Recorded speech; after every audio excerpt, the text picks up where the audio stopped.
Because the medium has been changed, the dielectric material has been changed, so the capacitance should be changed.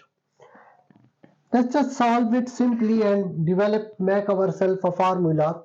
So capacitance for paper is equal to area divided by D multiplied by epsilon R for paper, that is the dielectric constant of paper, and epsilon naught.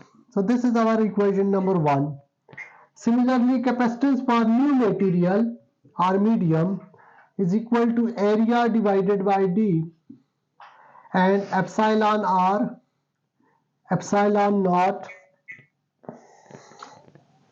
yeah,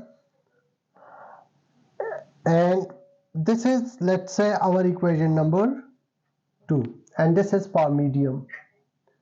Okay, so from here, from equation 1 and 2, if we find the ratio of capacitance of the medium to the capacitance of paper, what we will do?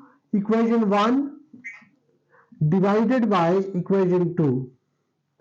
So we get Cp divided by C medium, and this you can use as a formula then. So area divided by area will cancel out, D divided by D will be cancelled out, and we got epsilon relative for paper divided by epsilon relative for medium.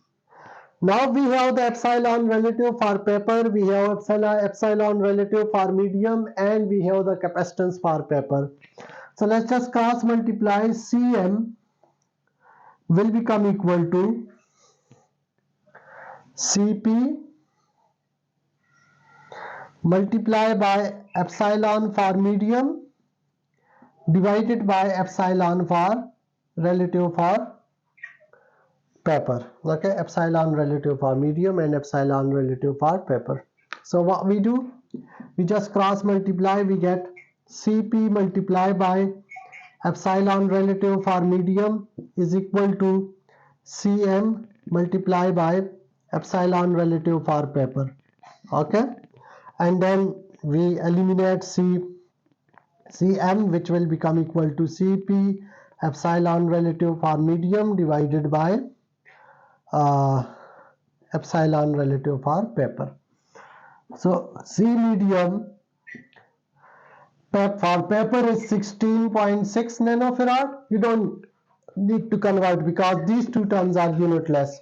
Multiply by, for medium it's 2.55 divided by for paper is 3. Can you solve it now? Just multiply and divide these terms. 14.1 nanofarad.